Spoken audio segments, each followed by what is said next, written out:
통찰은 관찰에서 나오고 관찰은 관심에서 시작됩니다. 당신의 관심이 통찰로 이어지는 곳. 세상의 모든 지식 언더스탠딩. 네, 네. 자, 우울한 월요일입니다. 우울해요? 월요일이니까 가슴이 약간 답답해진다고 할까요? 맨날 그 금요일만 기다리고 그런 식으로 인생을 살면 됩니다. 네. 월요일이 기다려져야지. 월요일이 그럼요. 이제, 새로운 일의 시작. 왜 이렇게 해가 안 뜨는 거야? 빨리 출근해야 되는데. 아, 그래야 되나요? 네. 알겠습니다. 그렇습니다. 네. 자, 그런 하루가 시작됐죠? 네, 오늘은 그래서 약간 우울한 월요일을 날려보낼 수 있는 네. 신박한 아이템으로 준비했습니다. 뭔데요? 설명해 주세요. 네, 오늘은 저희가 이런저런 수소문을 하다가 번개 있잖아요, 번개. 번개, 플래시. 그렇죠. 번개를 저장하는 그런 기술에 관심 있다는 분이 있었어. 그 왜 저장해요? 전기가 지금 전기 때문에 얼마나 난립니까, 전 세계가. 번개를 저장해 놓으면 그거를 그걸로 쓰면 되는 거 아니냐. 오. 그래서 오늘은 그런 주제에 대해서 한번 어디서도 들을 수 없는 얘기를 준비했습니다. 번개는 피하는 게 상책인 게 인류의 그렇지. 역사였는데 우린 인생을 적극적으로 살아야 된다. 마치 월요일을 기다리는 사람처럼 맞습니다. 번개야 빨리 좀 내려라. 네, 여기다 널 받아줄게. 뭐 이런. 그래서 뭐 겸사겸사 최근에 이런저런 전기 부족 문제, 네. 에너지 부족 문제가 있으니까 그 얘기를 좀 겸사겸사해서 들어보려고 하는데요. 진짜 전문가 네. 분을 모셨습니다. 이런 얘기를 안승찬 기자가 하면 됐어 좀 쉬어 머리 많이 아픈가 봐 네. 뭐 이럴 텐데 네. 오늘 모실 분은 김용래 전 네. 특허청장님 네, 그러니까요. 모셨습니다. 네. 잠시 후에 만나 뵐게요. 네. 네, 김용래 전 특허청장, 네, 현 세종대 석좌 교수님 네. 만나 뵙겠습니다. 어서 오세요. 안녕하세요. 네. 네. 야, 어, 얼마 전까지 특허청장으로 계셨잖아요.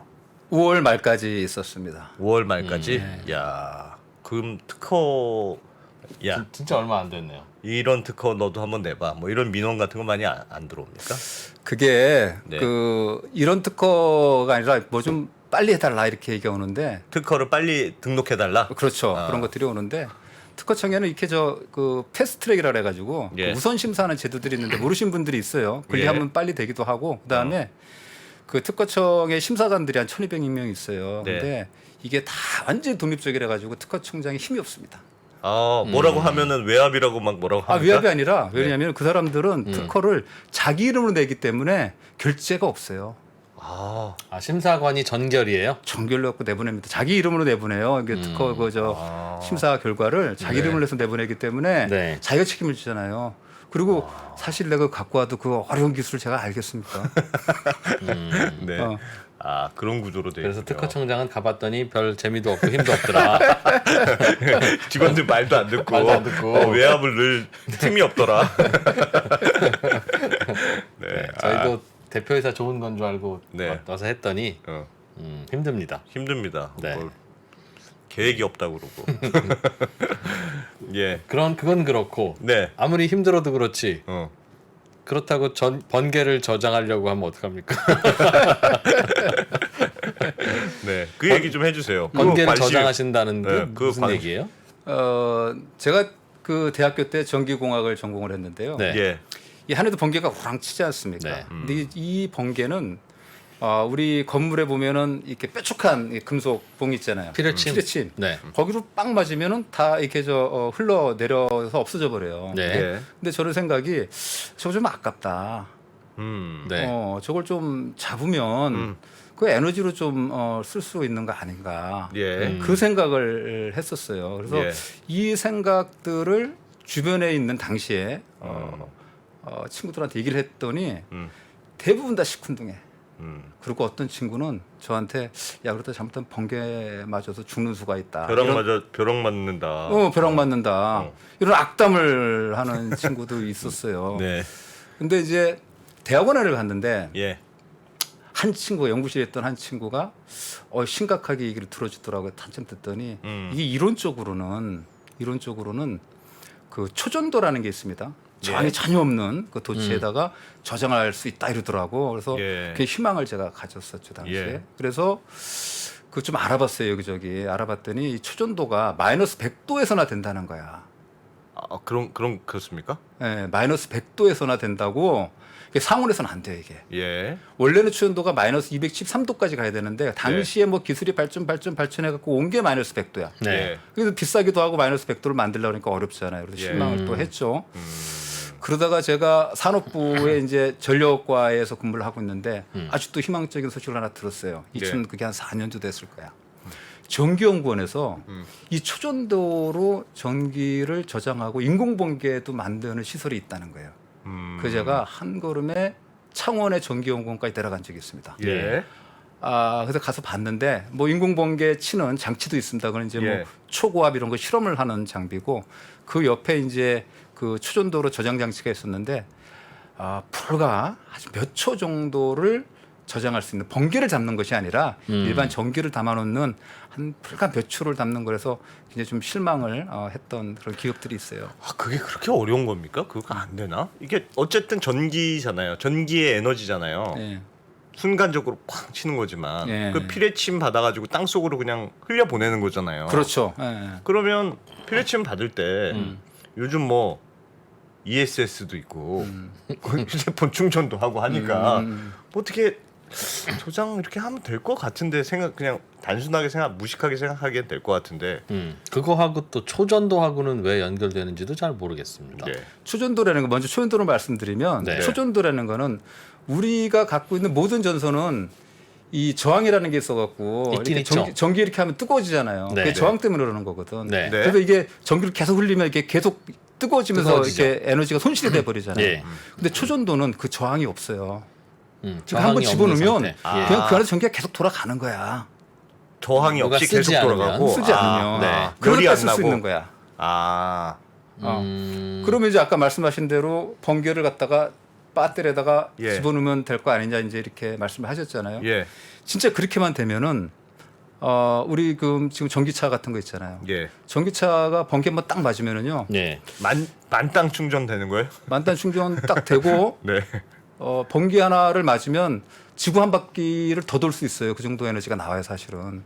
야. 번개 에너지가 번개 에너지가 한 방 딱 맞아고 만약 저장만 할 수 있다면 예. 버리기에는 좀 아까울 만큼 많긴 그때로 하네요. 딱 내려와 가지고 예. 걔를 딱 그 배터리에 저장을 해갖고 내가 쓰면 예. 한 지구 한 바퀴에다 한 6호까지 갈 수 있는 정도의 예. 그 에너지를 저장을 할 수 있는데 저장이 안 되는 이유가 있어요. 예. 왜 그러냐면 번개가 미국 기상청에서 번개에 대해서 공식적으로 나온 그 수치가 있는데 예. 전압이 3억 볼트입니다. 네. 우리 집에서 쓰는 게 220볼트잖아요. 예. 전압이 아주 높아요. 3억 매우 볼트고 높아요. 거기로 내려오는 그 전류가 3만 암페어예요. 예. 네. 3만 우리는 암페어. 얼마 암페어? 좀 크긴 크네요. 예. 우리 뭐 집에서 쓰는 거는 이제 전열기에 따라 다른데 220 만약에 와트짜리를 쓰면 1암페어 네. 정도가 흘러요. 뭐 아. 기껏해야 뭐 10암페어 이하가 흘러가는데 예. 이거는 3만 암페어가 내려온단 말이에요. 근데 굉장히 짧은 시간에 내려오는 거죠. 네. 진짜 수천 분의 1초 동안에 내려가는데 수천 분의 1초 동안에 내려오는 걸 잡아야 돼요. 예. 충전돼야 되는데 지금 아시겠습니다만은 전기 배터리가 지금 가장 빠른 게 기껏해야 한 30분 급속 충전기가. 예. 급속 충전기가 지금 30분이잖아요. 그렇죠. 그 수천 분의 1초 동안에 얘를 잡으려고 그러면 충전 속도가 수십만 배 빨라져야 됩니다. 첫 번째. 그런 거구나. 두 번째는 뭐냐면 지금 우리 전기차 배터리에 쓰는 그 예. 충전 용량이 대충 어느 정도 되냐면 평균적으로 한 50 조금 넘어요. 예. 50kWh씩 좀 예. 넣는데 번개를 한번 빵 치면 이게 한 10,000km 정도 됩니다. 그러니까 받을 수가 없죠. 그 조그만 거. 네. 그 너무 빠르고 그리고 더 큰 문제가 있어요. 예. 번개는 언제 어디서 칠지 몰라요. 결정적인 문제군요. 그렇잖아요. 어디서 칠지 모르는데 네, 네. 갖다 댈 수가 없잖아요. 네. 네. 교수님 번개를 저장하는 게 왜 어려운지에 대해서는 이제 그만 설명해 줘도 충분히 알 것 같고요. 저는 처음 들을 때부터 말이 안 된다고 생각했습니다. 많이 어려울 것 같긴 한데 네. 듣다 보니 아까운 에너지인 건 같기는 하네요.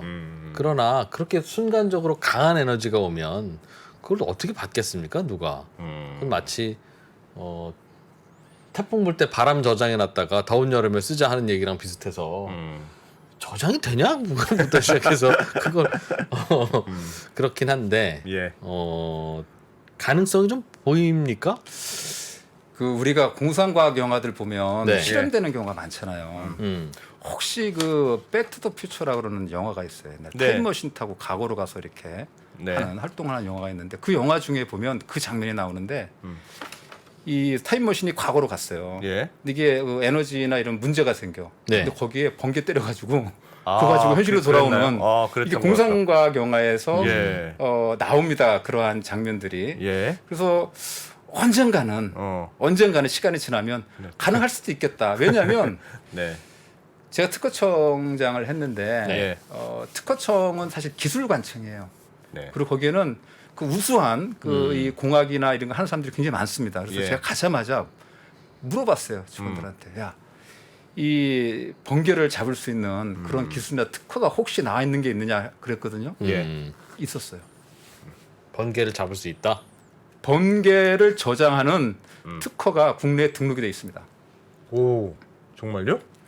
2018년도에 미국 사람이 국내에다 했는데 예. 그 제가 그 내용을 한번 봤어요. 안에 있는 예. 내용을 봤더니 음. 말 그대로 이제 초전도로 이제 이거를 잡는 거예요. 네. 근데 아직까지 상용화됐다는 말은 제가 아직 못 들었어요. 그러니까 아까 말씀드린 그런 이유 때문이라 저는 짐작을 합니다. 이게 이제 초전도가 이제 굉장히 좀 네. 마이너스 한 100도 가야 되고 네. 또 아까 말씀드린 대로 또 언제 어디지 모르는 이런 문제가 있어서 아직 상용화됐다는 건 없는데 그런 노력들이 지금 이루어지고 있다. 마이너스 100도로 금속 물질을 얼리면 네. 저항이 줄어들어서 제로가 되는 거죠.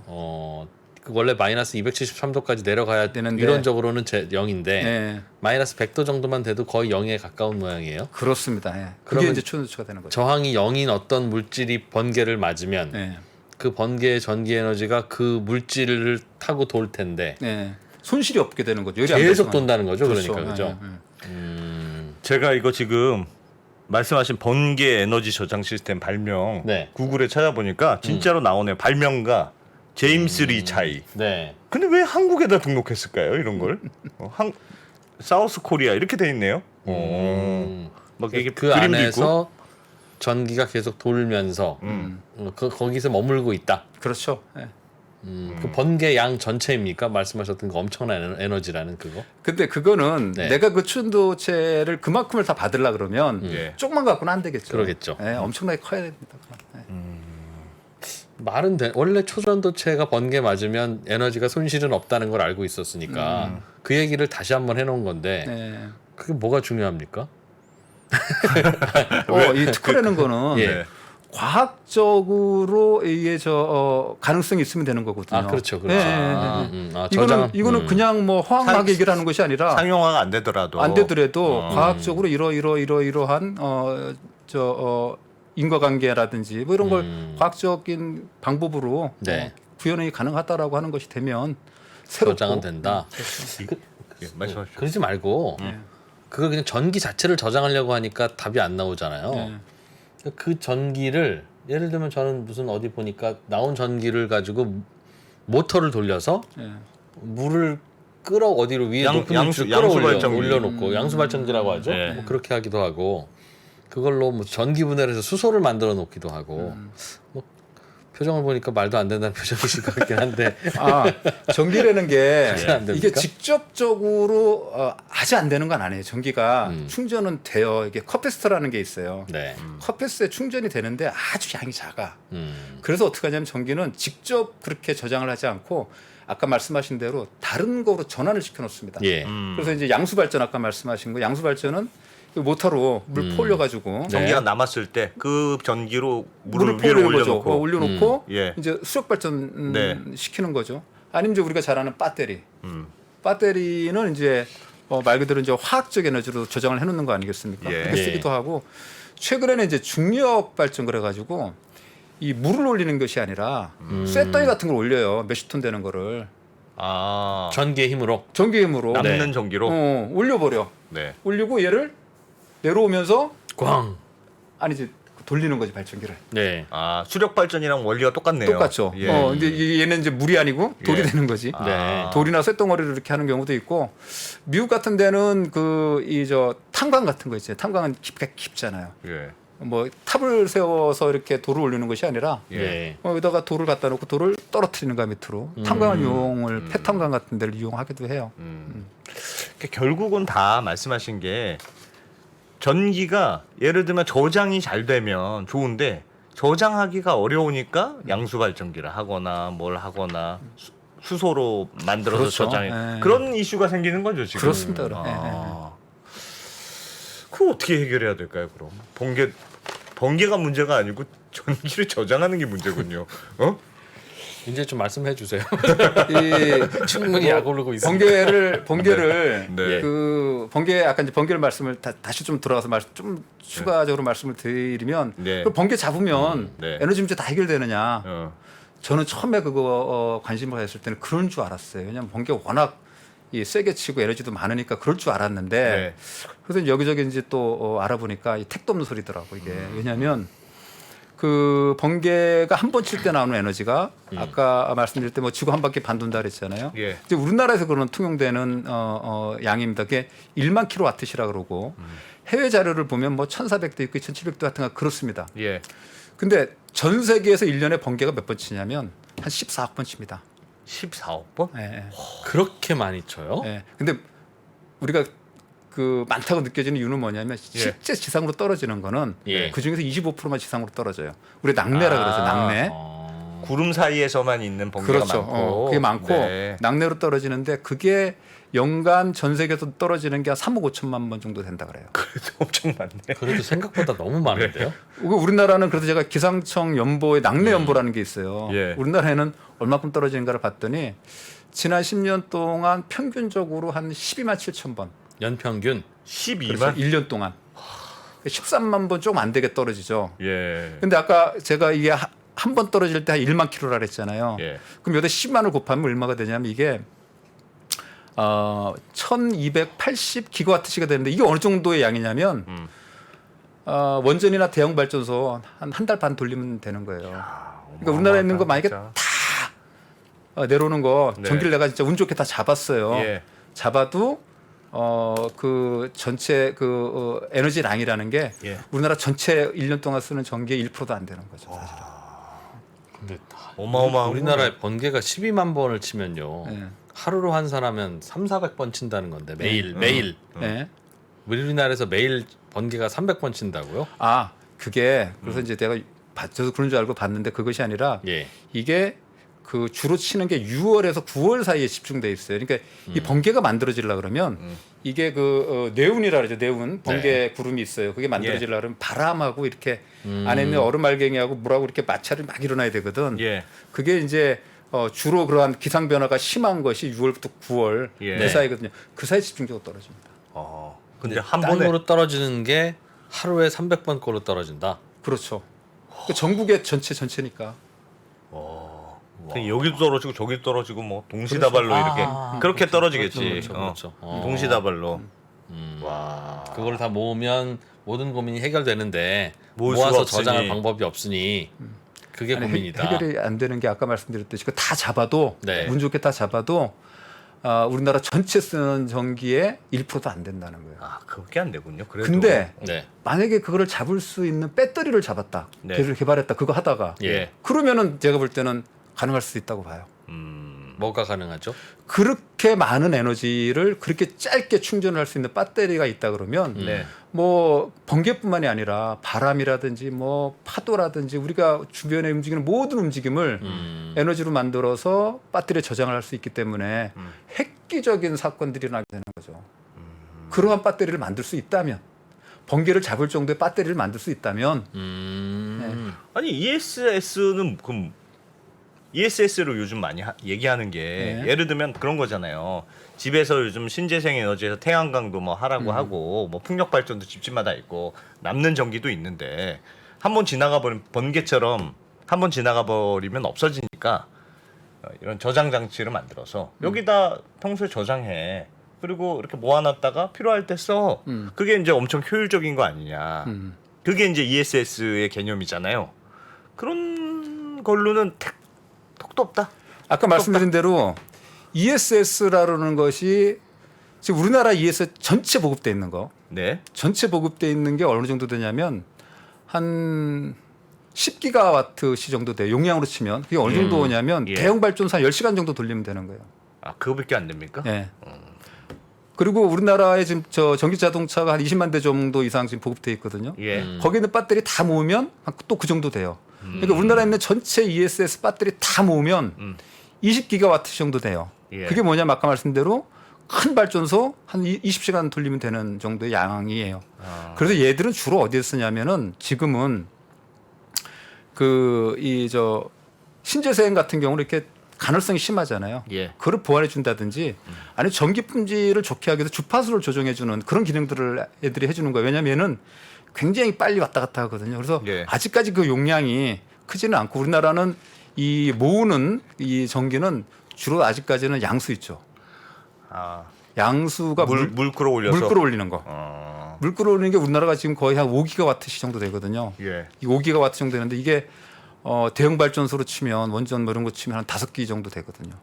그리고 얘는 한번 물을 이렇게 쌓았다가 내리면 한 서너 시간 내려가요. 예. 그러니까 굉장히 많죠, 사실은 양이.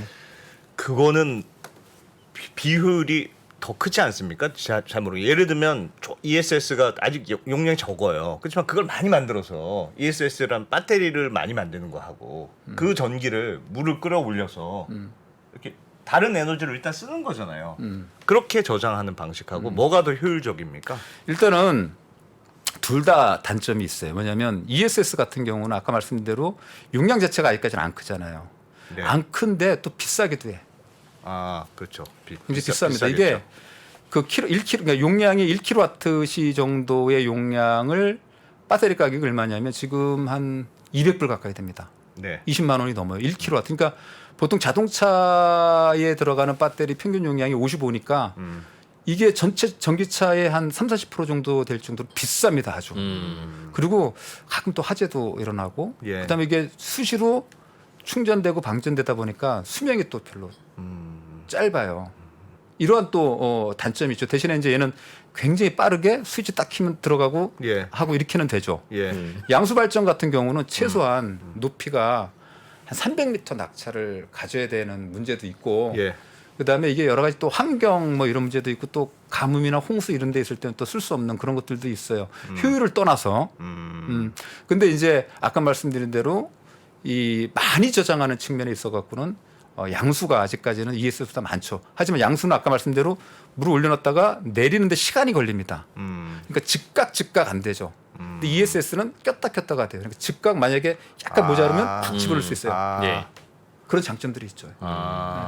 약간 사용하는 포인트가 다른 거군요. 다르죠. 예, 예. 둘 다 저장은 되는 건데 그러나 번개를 저장하지는 못한다. 번개는 이제 안 되는 건가 봐.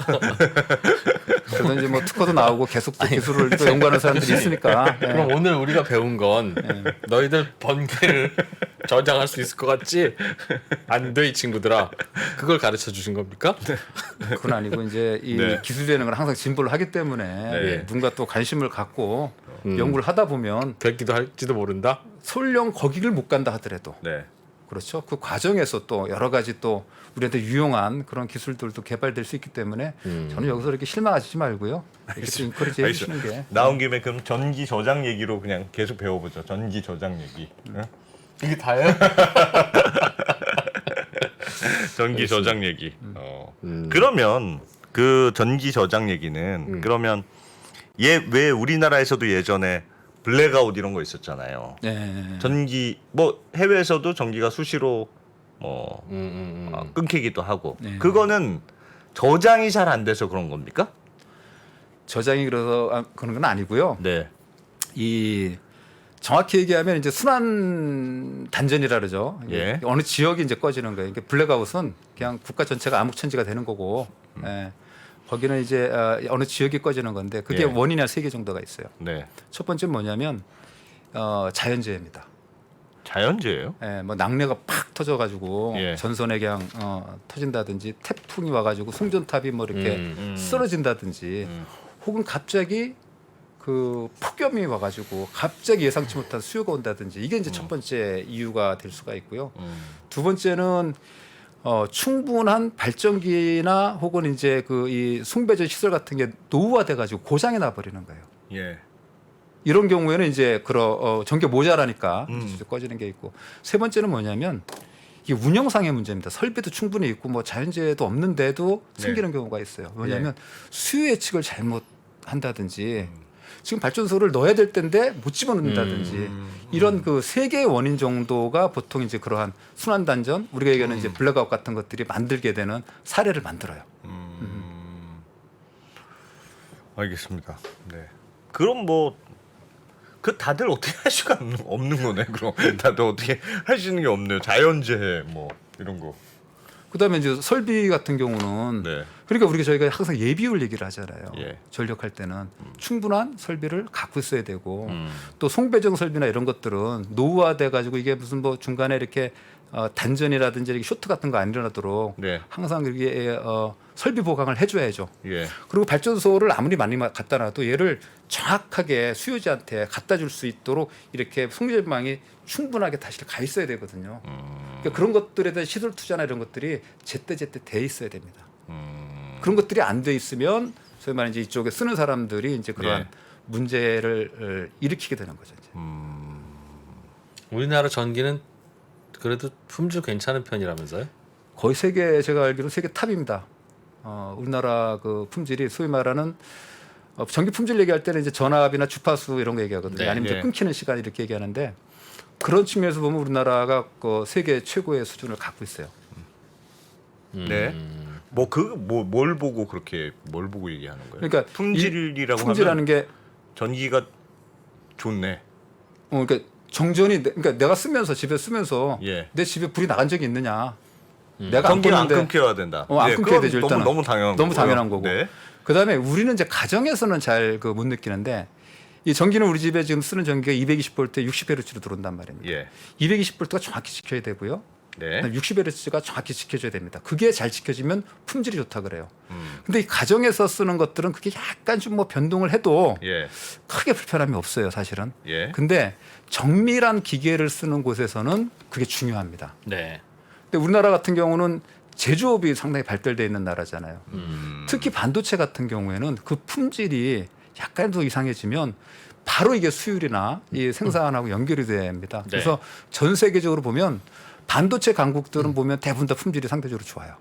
대만. 전기의 뭐 품질이 대만 뭐 그렇죠. 예. 어. 그 품질이 안 좋으면 생산되는 게 불량품이 날 수도 있고 잘못하면 정지가 될 수도 있어요. 불량 전기를 만들면 쌉니까? 왜 그걸 하나 우리나라는 못 맞춰요? 왜 좋습니까? 딱딱.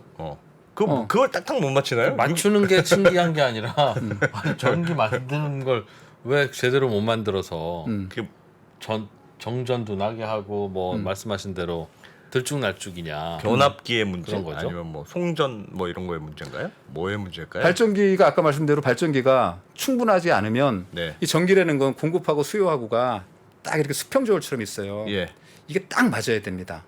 근데 약간이라도 기울거나 이렇게 하면 떨리면 네. 이게 품질이 안 좋아지는 거예요. 쉽게 말씀드리면. 그러면 언제 이게 떨리느냐? 예를 들면 수요가 많은데 공급이 적어요. 그럼 예. 기울잖아요. 예. 그럼 문제가 생기는 겁니다. 그럼 어떻게 하냐면 수요를 잘라냅니다. 그게 우리가 지난 그 2011년에 있었던 9.15 때 일어났던 게 바로 그겁니다. 정전 사태? 예, 이게 계속 냅두면 이렇게 돼 버리거든. 그럼 블랙아웃으로 가버리거든요. 예. 그러니까 어떻게 하냐면 수요를 강제로 잘라버리는 거예요.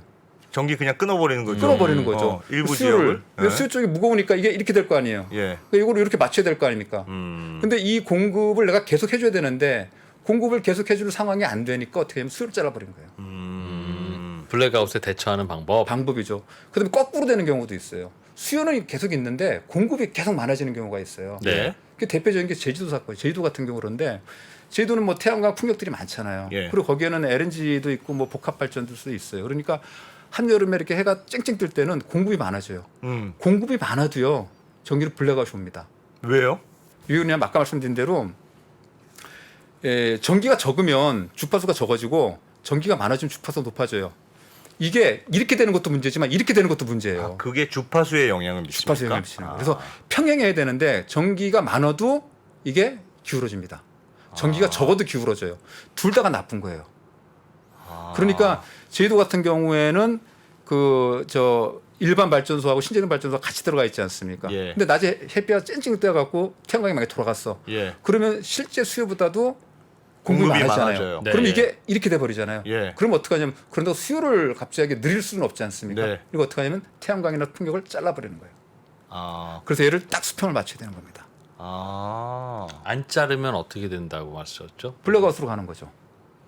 남는데 전기가 남아도? 남는데? 왜냐하면 발전기들은 네. 자기들이 견딜 수 있는 그 이 저 주파수라는 게 딱 감지를 해요. 예, 우리나라 같은 경우는 이제 60Hz에서 0.2 플러스 마이너스가 있거든요. 그러니까 많이 공급되면 플러스 2까지 60.02까지 가는 거고 아, 마이너스라면 58.08까지 가는 거예요. 근데 이 범위를 넘어서 이게 이제 허용하는 범위인데 얘를 넘어가 네. 버리면 얘 발전기가 서버립니다.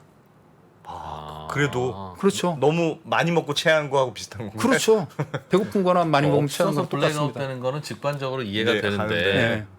왜냐하면 잘라줘야 되니까 예, 넘쳐도 블랙아웃 된다는 넘치면 발전기를 빨리 꺼야 되고요. 예, 이 수요가 많으면. 모자르면 빨리 발전기를 넣어주든가 건 수요를 그게 빨리 끄든가. 끄든가 둘 중에 하나를 빨리 해야 되는 겁니다. 그러니까 그때 우리 딱 맞아야 되는구나. 그 몇 년도죠? 그때 9.15 2011년이구나. 2011년에 정전 났을 때는 막 더워서 네. 공급에 비해서 수요가 너무 많이 생기니까 네. 그래서 그냥 일부 지역을 그냥 아예 꺼버린 거고. 그렇죠. 전기 공급을 꺼버려서 수평을 맞춘 거고. 네. 아, 반대로 공급이 많을 때는 공급을 줄여버린다. 발전기를 꺼버리는 거죠. 전화해서 에어컨 좀 다 틀어라 이렇게 해도 되겠네. 지금 다 같이 에어컨. 아, 그렇게 항상 그걸 맞춰야 되는군요. 그렇죠. 그럼 그거 하는 일이네요. 그러니까 한전이 늘 하는 일은 공게 받기도 하겠지만 늘 이렇게 수평하게 맞추는 일을 하는 거네요. 그렇죠. 아. 그 수평을 맞추는 거는 발전소도 수평을 맞춰야 되지만 예. 송배전 선로도 수평을 맞춰야 됩니다. 정확히 얘가 만들어진 전기가 정확하게 갈 수 있도록 수요지로 만약에 그 중에 하나가 만약에 거기도 마찬가지 하나가 만약에 이게 무슨 고장이 나고 꺼졌어요. 그러면 고속도로에서 차가 사고 나면 한쪽으로 다 몰리죠. 전기가 다른 쪽으로 흘러가 버려. 그럼 거기 어떻게 됩니까? 아까 말씀드린 주파수 높아질 거 아니겠어요. 예. 위험해지는 거죠. 아니 근데 그 교수님 하나 궁금한 게 최근에 신재생 에너지 쪽으로도 많이 하고 네. 원전도 뭐 좀 다시 해야 된다는 얘기 많잖아요. 그러면 그 두 개의 특성은 수요 공급을 마음대로 조절하기가 어렵다는 특성이 있지 않습니까? 뭐 바람이 언제 불지, 뭐 태양이 언제 좋을지 알 수가 없잖아요. 그러니까 그거는 그냥 때때로 그냥 나오고 원전은 한번 하면 계속 똑같은 양이 나온다면서요. 그럼 수요 조절이 잘 안 될 거 아니겠어요? 그렇죠. 이거 원전은 한번 이렇게 틀어놓으면 이게 껐다 켰다를 못합니다. 걔는 네. 한번 껐다가 킬려면 그냥 기술적으로는 한 일주 이상 걸려요. 그러니까 안 되죠. 걔는 그냥 한번 키면 계속 그래서 기저전원이라고 그러잖아요. 걔를 네. 예, 하는 거고 신재생은 이제 바뀌죠. 이제 이게 변동성과 간헐성이라는 게 있는데 변동성이라는 거는 태양은 밤에는 안 되잖아요. 예. 예측 가능한 거예요. 간헐성은 뭐냐면 구름이 휙 지나갈 수도 있잖아요. 그러면 뭐냐면 출력이 바뀌죠. 출력이 바뀌지 않습니까? 그래서 아까 말씀드린 이 신재생이 늘어가면 같이 ESS나 양수나 이런 저장 장치들이 반드시 같이 들어가야 됩니다. 그래서 아까 말씀드린 대로 얘가 조금 출력이 떨어지면 딱 보완을 즉시 해가지고 일정한 출력을 딱 낼 수 있도록 조정을 해주는 그게 네. 이제 ESS나 양수가 이제 그런 역할들을 해주는 거죠. 그래서 이 신재생이나 이런 게 보급이 되면 될수록 저장 장치가 중요한 겁니다. 그 저장 장치와 관련해서는 그래서 배터리도 많아지고 그렇죠. 당연히 그래서 수소도 하자고 하는 거고 지금 그렇죠. 예. 온 나라들이 그걸 어떻게 저장하느냐에 따라서 뭐 그렇죠. 각각 난리인데 예. 보시기에는 뭐가 제일 이슈예요? 그러니까 그런 게 필요하다는 거는 우리는 알고 있고 음. 간헐성 때문에라도 왜 잘 안 돼? 저장 장치가 필요하다. 네. 근데 수소로 가자는 쪽도 있고 음. 뭐 ESS로 간다는 쪽도 있고 뭐 당분간 현재는 주로 가는 것이 ESS죠. 그러니까 우리가 ESS라는 건 리튬 배터리예요, 사실은. 네. 리튬 배터리 ESS는 이제 배터리를 쌓는 거 아니겠습니까? 예. 현재로는 이제 그거 하나, 그다음에 플러스 양수가 이제 현재까지는 준데 아까 말씀드린 대로 둘 다 단점이 있다 그랬잖아요. 네. 이제 그거를 보완하는 여러 가지 기술들을 지금 하고 있어요. 그래서 아까 말씀드렸던 이제 뭐 중력 발전이라 해가지고 네. 쇳덩어리나 이제 돌덩어리 이제 올려가지고 하는 꼭 물이어야 되느냐? 꼭 물이어야 되느냐. 물을 하려면 뭐 산 위에다가 해가지고 무슨 300 낙차를 갖고 이러는데 네. 폐광을 이용을 하면 환경 문제나 이런 거에 크게 많이 안 주고도 할 수 있지 않습니까? 되게 바보 같은 짓 같다. 돌을 가만히 있던 돌을 그냥 위로 올려놨다가 그걸 다시 떨어뜨렸다가 또 근데 남는 아까 전기를 또 제주도 올렸다. 같은 그런 경우는 거잖아요. 제주도 같은 경우는 발전기를 꺼버리잖아요. 아, 멀쩡한 거를. 그게 배터리 리튬이온 배터리를 원리를 가만히 그 안에다 들여다보면 네.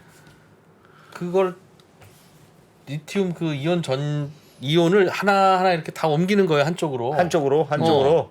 그래서 시작하면 이쪽으로 다시 가고. 옮기게 어. 하나하나 이렇게 옮기는 일을 배터리가 충전할 때 하는 일이라서 원래 충전이라고 하는 건 그렇게 무식해 보이는. 야, 이걸 왜 이걸 높이 이걸 끌어올려? 마찬가지죠.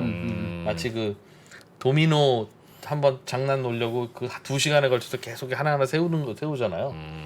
그 일이랑 비슷한 그 당분간 현재는 이제 딱 두 개죠. 이제 ESS하고 이제 이 양수인데 예. 이제 그게 단점들이 있으니까 여러 가지로 지금 또 그 배터리도 리튬만 하는 것이 아니라 이 공기 배터리를 해가지고요. 공기 배터리. 양극에서 네. 똑같은 원리인데 이제 이 산소하고 결합을 해서 이제 전자를 발생시키는 이런 것들인데 요거는 이제 용량 자체가 커집니다. 이온 리튬 배터리보다 이런 것도 지금 연구가 되고 있고 아까 말한 중력도 있고 또 하나 이제 되는 것이 이제 수소죠, 사실은. 수소 얘기 많이 하더군요. 수소는 이제 물에다가 양극 딱 집어넣으면 한쪽은 산소 네. 나오고 한쪽은 잘 아시겠습니다. 자연 시간에 예. 배우지 않습니까? 예. 한쪽은 수소 나오고 한쪽은 산소가 나오는데 아직까지 좀 갈 길은 약간 먼 것 같아요. 왜요? 왜 그러냐면 전 우주에 있는 물질 중에 원소 중에서 수소가 75% 제일 많습니다. 예. 네. 근데 수소는 자연 상태에서 존재하지 않아요. 자연 아. 상태에서 그냥 있는 수소는 없습니다. 네. 그래서 어디- 수소는 예. 에너지를 집어넣어야 만들어집니다. 예. 그래서 네. 이제 석유화학 공장에서 나프타 크래킹을 할 때 크래킹을 하면 그 이제 깨버리면 네. 거기 이제 수소가 나오는데 우리 이제 그거를 그레이 수소라 그러죠. 이제 그거를. 예. 그다음에 이제 그 천연가스 계질이라 그러죠. 천연가스가 뜨거운 물을 확 버버리면 예. 거기 이제 수소가 나오는 거. 이제 그걸 블루 수소라 그러고 예. 그린 수소라는 건 이제 우리가 얘기하는 신재생 그 전기 이렇게 넣어가지고 물 분해시키는 그건데 세 개 다 어떻게 보면 다 에너지가 들어가잖아요. 뭘 해줘야 돼요? 뭘 해줘야 되는 거예요. 자연 상태 없으니까. 음. 그러니까 에너지를 만들려고 에너지를 써야 되는 거예요. 그렇죠. 그런데 일단 가격이 비싸죠. 첫 번째. 음. 두 번째는 뭐냐면 얘가 만들었다고 치더라도 얘를 수송을 해야 되는데 이동을 시켜야 되지 않습니까? 이동을 시키려고 그러면 만약에 국내에서 안 만들어지는 거면 수소선을 갔다 와야 되는데 이 수소선이 이게 수소가 들어오려고 그러면은 액화가 되려고 그러면은 마이너스 253도예요. 일반 LNG는 162도인데 그보다 더 낮은 온도로 액화를 시켜야 되는 문제도 있고 아니면 이제 암모니아나 이제 뭐 다른 톨루엔이나 이런 거랑 섞어가지고 액상을 시켜서 갖고 와야 되는 문제도 있습니다. 그래서 갖고 왔어 여기까지 예를 들면 예. 1차, 2차에서 예. 그러면 이거를 우리 천연가스 전국에 배관망 쫙 있지 않습니까? 배관망이 있어야 될 거 아니에요. 그렇죠. 근데 수소 배관망은 아직 없단 말이에요 우리가. 그러니까 지금은 어떻게 하냐면 지금 수소 충전소가 여의도도 지금 있지 않습니까? 예. 그건 어떻게 하냐면 이 저 트럭에다 실어 갖고 온단 말이에요. 예. 근데 그거는 이제 통에다 실어 갖고 오는데 예. 이건 쇠로 만드는 통에다 실어 갖고 오지 않습니다. 우리 그 LPG 통처럼 그런 데 실은 것이 아니라 특수한 통이 장치가 있어요. 있어야 돼요. 그게 이제 소위 말하는 저겁니다. 이 탄소섬 있잖아요. 예. 탄소물에 칭칭 감은 그런 그 용기에다가 넣어 갖고 오거든요. 그러니까 일단은 그렇게 트럭으로 갖고 오면 용량도 많지 않죠. 네. 그리고 비싸죠. 그리고 만드는 데도 비싸잖아요. 그 문제들이 해결이 돼야 되는 겁니다. 돌 끌어올리는 게 제일 효율적이네. 들어보니까 단순 무식한 게. 근데 집집마다 돌이 없을 수 있어야 되잖아 지금. 아, 야, 저장하는 게 보통 일이 아니군요. 그게 전기라는 게. 전기가 모든 에너지들은 대부분 다 저장이 가능하잖아요. 석탄 뭐 쌓아놓으면 되잖아요. 네. 석유도 마찬가지고 가스도. 네. 전기가 저장이 안 돼요. 전기를 만약에 저장할 수 있으면 우리가 지금 안고 있는 에너지에 많은 문제들이 해결됩니다. 그렇네요. 마치 번개 전기는 번개처럼. 저장하지 말고 네. 필요할 때마다 그때 만들어 써라.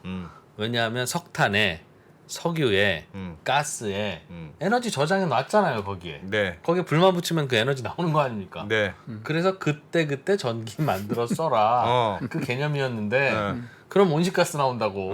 그러니까 미리 깨끗하게 전기를 만들어 놓고 그걸 저장해서 이걸 저장하려고 하니까 안 해본 일이라 이거 어떻게 해야 돼 이걸. 그 고민. 그런 거죠. 고민이군요. 지금. 그래서 그 깨끗한 전기는 저장이 잘 안 되고 더러운 전기는 더러우니까 안 되니 번개를 어떻게 좀 해볼까 이제 이 고민까지 하셨다는 건데 인공 번개라는 것도 있습니까? 번개를 일부러 치게 만들어서 그러면 어디 내려오는지는 이미 다 정해졌을 거 아니겠어요? 네. 그거를 이제 번개를 치게 해서 그걸 저장했다가 한 번 더 쳐도 되겠다. 그럼 또 땅 치고 또 쫙 저장했다가 야 또 한 번 더 쳐. 그럼 똥땅 이러면 될 것 같긴 한데 그 번개 치는 에너지는 어디서 나오지? 뭐 이런 궁금함도 들고. 그 번개라는 게 우리가 사실은 일상생활에서도 사실은 보고 있습니다. 뭐냐면 혹시 계신 분들이 이렇게 빗질 같은 거 하면 저 정전기 스파크가 탁 터지죠. 네. 빗질. 네, 그다음에 빗질할 뭐 때. 겨울에 이렇게 좀 스웨터 건조할 같은 거 때 입으면. 네. 건조할 때 악수하면 이렇게 탁탁탁 네. 튀지 않습니까? 전기 통하는 것처럼. 네. 예. 그 조그만 번개예요, 사실은. 어. 그 조그만 번개입니다. 번개하고 똑같은 원리예요. 예. 번개라는 게 이렇게 아까 말씀드린 대로 이렇게 물입자하고 얼음입자하고 이게 바람 불면서 부딪혀 가지고 이렇게 음전기하고 전기가 쌓여 가지고 예. 어느 정도 많이 쌓이면 스파크 팍 터지는 거거든요. 예. 우리도 마찬가지. 이게 쌓이는 거거든요. 음. 그러니까 인공 번개라고 그러는 것은 사실 만들 수 있죠. 왜냐하면 우리 지금 이 책받침 이렇게 했잖아요. 불 탁 튀잖아요. 그 인공 네. 번개입니다. 양전자, 음전자 뭐 이렇게. 그렇죠. 예, 그거 분리시키는 뭐 그런 거죠. 그러니까. 그렇죠. 그러니까 비비면 이게 네. 분리가 된단 말이에요. 네. 비비면 분리가 되는데 번개 형태로 쓰진 않아요. 왜냐하면 탁 해갖고 일단 땅 치면 네. 이게 쓴 거잖아요.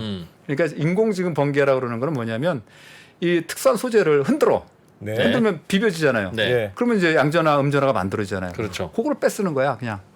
따로따로 갖고 있는 거예요. 양전화, 음전화. 음장전 이렇게 대전되니까 두 개가 예. 그 음극 양극에다 갖다 대고 쓰는 거예요. 아. 예. 근데 얘는 지금까지는 이렇게 조그만 우리 뭐 이렇게 뭐 스마트워치라든지 뭐 휴대폰 정도에 충전하는 거 그 정도는 지금 되긴 됩니까? 실험적으로 제가 됐다고 이렇게 문지르면 전기가 충전되고 하는 예, 식이네요. 예, 일종의. 예, 예. 아. 그 특정 소재를 흔들어서 막 흔들어 가지고 흔들면. 바람 우리 저 구름 네. 바람 가면 흔들듯이 예. 이게 저 물입자하고 얼음입자 부딪히게 하듯이 소재끼리 부딪히게 버리는 거야. 아. 흔들어서 그러면 되잖아요. 이렇게 양전화 음전화가 만들어지지 않습니까? 그게 너무 많이 만들어지면 이제 스파크가 나는 건데. 아니 그럼 그렇게 생각하면 흔드는 에너지, 그러니까 우리가 먹은 양분, 먹은 에너지로 흔들어서 전기로 만드는 거네요. 인간 예를 들면 그런 거네, 발전기네. 그럼. 뭐 그런 것들이 이제 움직이는 것에 대해 그러니까 이런 바람 같은 거 밖에 나오는 게 바람 그냥 불지 않습니까? 예. 뭐 풍력까지 안 가더라도 만약 그게 가능하다 그러면 뭐 거기다 바람개비 해가지고 그게 부빌 수 있겠죠 그런 거. 그다음에 무슨 뭐 저 도로 같은데 차들 지나가면서 막 진동이 일어나잖아요. 아 그런 것도 이용할 수 있고. 그런 것도 이용할 수 있겠죠. 아. 예. 에너지는 많아요. 뭐 에너지가 다 에너지네요. 그럼. 보니까. 번개 치는 것도 구름과 구름이 이렇게 꽝 해서 치는 건데 이 구름에서 전하가 양전화 음전화 만들어지는 게 말씀하신 대로 얼음 조각 물 조각이 막 돌았다는 거잖아요. 그거 왜 돌겠어요? 그게 다 바람 때문에. 태양 에너지가 만들어낸 바람 때문에 그렇죠. 도는 예, 거죠. 맞습니다. 결국 그러니까 태양 에너지를 갖다 쓰는 거죠 결국은. 신기하네요. 그런 거 그냥 딱 좀 깔끔하게 만들어주면 좋겠어. 제일 문제가 뭐예요? 그러면 지금 제 문제는 빨리 저장 장치를 빨리 만들어야 된다. 더. 그렇죠. 왜냐하면 뭐 저희가 이제 이 깨끗한 에너지 그러면 예. 사실은 지금 쓰는 모든 에너지는 대부분 다가 C가 들어가 있어요. 이게 뭐 가스가 됐든 석탄이 됐든 소유가 됐든 간에 C가 들어가 있습니다. 탄소. 탄소. 예. 이걸 태운다는 건 뭐냐면 산소하고 결합시키는 거거든요. 예. 그러니까 뭐가 나오냐면 CO2가 항상 나오는 거예요. 예. 근데 지금 우리가 뭐 탄소 중립이니 뭐 여러 가지 기후 변환이 그래 갖고 C를 못 쓰잖아요. 예. C를 안 쓰는 전원을 써야 되는 거거든요. C를 안 쓰는 전원은 뭐가 있냐면 지금 태양광 풍력, 그다음에 수소. 수소는 H잖아요. 예. 그 O를 갖다 붙이면 물이 나와 버리죠, 그냥. 걔는. 그러니까 이게 소위 무탄소 전원이라는 거 아니겠습니까, 이제? 근데 얘네들은 아까 말씀드린 대로 이게 뭐 들쑥날쑥이잖아요. 네. 그 들쑥날쑥을 맞춰주는 것이 저장 장치인 거죠. 그러니까 얘네들을 지금 우리가 탄소나 뭐 기후 변화 이런 걸 걱정을 하면 신재생을 써야 되는데 신재생이 그런 문제가 있으니 이 문제를 해결하려고 그러면 소위 말하는 옆에 저장 장치도 있어야 되고 수소 같은 경우는 아까 여러 가지 좀 비싸기도 하고 그다음에 이렇게 운송하는 그런 기술도 개발되기 때문에 그쪽은 기술 혁신을 시켜야 되겠죠. 예. 에너지 믹스 이런 것도 조금 손을 봐야 됩니까? 그럼 그런 측면에서. 지금 우리가 이게 처한 상황들을 보면 예. 이제 최근에 뭐 우크라이나까지 와가지고 정세가 좀 복잡해졌어요. 소위 말하는 에너지 안보라고 하는 개념들이 나왔지 않습니까 이제. 네. 이미 러시아가 이제 에너지 갖고 무기화하면서 지금 저 가스 끊어버리고 지금 이렇게 하고 있지 않습니까? 이 문제가 생겼고 그다음에 두 번째는 아까 말씀드린 탄소 중립이라고 하는 그 국제적인 추세에도 저희가 따라가야 되고. 예. 근데 국내적으로는 에너지 가격이나 이런 것들 올라가면 안 되잖아요. 예. 안정적으로 싸게 해야 되는 예. 이런 문제가 있는데 이게 이 세 가지 숙제를 한꺼번에 지금 저희가 해야 돼요. 근데 그렇죠. 예. 세 가지 숙제를 한 번 해야 되는데 우리나라의 과거를 한번 이렇게 보시면 5.1 쇼크 73년도 78년도 일어났을 때 우리나라 네. 그때 석탄하고 원자력을 확 늘렸어요. 예. 그때 신재생이 그때 우리나라가 시작됩니다. 어. 그때는 대체 에너지라 그랬어요. 신재생이라 안 그러고. 그 대체는 뭐냐면 석유를 대체한다는 의미였었어요. 아, 석유가 어떻게 될지 모르니까. 5.1 쇼크라는 게 5.1 쇼크잖아요. 그렇죠. 그러니까 5.1을 완전히 탈석유 정책을 썼었어요. 예. 그래서 나온 게 그때 당시에 원전, 석탄, 그다음에 대체 에너지, 그다음에 뭐까지 오냐면 LNG도 그때 이제 86년도에 저희가 도입을 하거든요. 예. 다원화를 확 시킵니다. 네. 그리고 이제 2010년대 들어와서는 후쿠시마 이제 원전 터지고 탄소 중립되면서 원전 원전도 위험하네. 조금 그렇고 석탄 발전소도 좀 그러니까 어떻게 되냐면 LNG하고 신재생을 늘렸죠. 근데 지금은 그 오일 쇼크가 일어나는 거하고 그다음에 탄소 중립의 이슈 거기다가 우크라이나의 이런 사태까지 벌어지니까 네. 이 복잡한 거예요. 에너지 정책이 지금 아마 복잡하게 돼 있을 겁니다. 아마 이걸 예, 하시는 분들이. 예. 그렇게 되면 이런 경우에는 믹스라는 것은 기존의 어떠한 특정한 에너지원을 쓰기보다는 예. 조금 다원화하는 쪽으로 가야 되지 않겠는가. 너무 어려운 과제네요. 그래서 그런다고 그래서 이제 우리나라의 이제 주요 에너지는 크게 뭐 4대 에너지가 4개죠. 그러면 전력을 만드는 게 원전, 예. 신재생, 그다음에 석탄, LNG예요. 음. 근데 아까 말씀드린 대로 그 세 가지 숙제를 하려고 그랬더니 이 네 가지를 다 쓸 수밖에 없는 상황인데 예. 얘를 다 쓰면 숙제가 또 안 될 수가 있어. 그렇잖아요. 다 좋은 얘기 하는 느낌이죠. 그렇죠. 아니. 왜냐하면 네 개를 다 써버리면 탄소 중립이 안 될 수도 있고 그렇죠. 안보에 문제가 생길 수도 있고 공급에 문제가 생길 수 있어요. 왜냐하면 그 네 가지 원은 각각 장단점이 있거든. 예. 그렇잖아요. 예. 그래서 만약에 우리가 무슨 특정한 타겟이 있었다. 예를 들면 탄소 중립이었다. 그러면 그 중에서 뽑았을 수 있는 게 있죠. 예를 들면 원전하고 신재생 같은 경우는 탄소를 발생 안 하니까. 그렇잖아요. 그렇죠. 근데 얘는 또 다른 또 약점들이 있단 말이에요. 예. 지금 아까 말씀대로 세 가지 숙제를 한꺼번에 해야 되는데 한 가지 숙제가 아니라. 그러니까 지금 형태로는 네 가지를 다 써야 되는데 이거 다 쓰려고 그러니까 잘못하면 숙제가 다 안 될 수가 있어요. 예. 그래서 얘기가 나오는 것이 지금 뭐 수소에 대한 얘기가 나오기도 하고 수도 비싸다면서요. 근데 저장하는데 비싸다. 숙제를 해야 되는 예. 거니까 장기적으로 이제 그 수소 얘기도 나오는 것이고 예. 암모니아 뭐 혼수 얘기도 나오는 것이고 아니면 뭐 그 어차피 뭐 이산화탄소가 나오는데 그러면 나오는 건 어쩔 수 없다 치더라도 잡아버리자. CCUS가 나오는 거고 원전 같은 경우 뭐 안전이나 폐기 문제가 있다. 그러면 SMR 만드는 거고 이런 식으로 이제 보완적으로 하는 것들이 혁신 문제들이 나오겠죠. 말씀을 들어보니까 뭐 뾰족한 해법이 있는 게 아니고 다 잘해야 되는 거군요. 지금은. 지금까지 말씀해 주신 것들은 실제로는 이게 투자도 막 되고 있어서 뭐 주식시장에도 상장되어 있는 회사가 직접 추진하기도 하고 지금은 다양한 대안들은 있는 것 같아요. 근데 딱 뾰족한 대안이 없으니까 이런 얘기도 나오고 저런 얘기도 나오고 계속 그러고 있는 상황인데 특정한 에너지원이 깨끗하고 안전하고 값싸고 그러면 돼요. 그럼 걔로 그냥 가면 됩니다. 네. 근데 그게 없어요. 지금. 없으니까 다 이제 중구난방 춘추전국인데 그러니까 좀 이렇게 위험을 분산시키는 거죠. 이제 이렇게 다원화시키는 거지 이제는. 정책 사이드 입장에서는 그렇죠. 그러니까 이제 우리로 보기에는 한 7형제 정도, 뭐 7남매 정도가 이제 있는 건데 다 고만고만하고 장단점이 있죠. 그러나 우리는 이제 투자도 앞으로 해야 되고 미래를 좀 예측도 해야 되니까 보시기에 그 중에서 뭐가 제일 그나마 실용적이고 내지는 여러 가지 그래도 미래 에너지원, 에너지 저장 장치로 쓰이게 될 것 같습니까? 아니면 뭐가 제일 얘네는 좀 어려울 것 같은데 자꾸 한다 그러네 하는 걱정이 드는 거는 뭐가 있습니까? 구별을 좀 해야 의미가 있지 뭐 있다고 하는 거야 뭐 다 알죠. 일단은 그 지금 아까 저게 세 가지 숙제라 그랬잖아요. 예. 세 가지 숙제가 지금 어떻게 펼쳐질지에 대해서는 아직도 다 불확실하죠. 불확실하고 그러니까 앞으로 한 뭐 10년이나 이 정도까지는 아까 말씀드린 그 사형제 에너지 사형제가 같이 갈 수밖에 없는 상황이다. 첫 번째. 현재는 예. 두 번째는 저장 장치는 어떻게 가겠냐라고 말씀하셨는데 일단 저장 장치는 기본적으로 아까 ESS하고 양수가 두 가지가 주축돼서 갈 겁니다. 예. 그다음에 이제 세 번째가 우리가 얘기하는 새로운 형태의 전원이나 그러니까 푸소 같은 새로운 형태의 저장 장치인데 이것이 얼마나 빨리 올 것이냐 하는 문제들은 그 에너지가 갖고 오는 문제가 사회적으로 얼마만큼 퍼지냐에 따라서 좀 달라질 수 있다고 봅니다. 왜냐하면 네. 그 사실은 그 태양광이라든지 우리가 지금 많이 쓰고 있는 LED 같은 것들 있잖아요. 예. 이게 사실은 기술이 개발돼 갖고 상용화되는데 거의 30년 걸렸어요. 왜? 중간에 걔네들의 필요성이 그렇게까지 없었던 거였죠.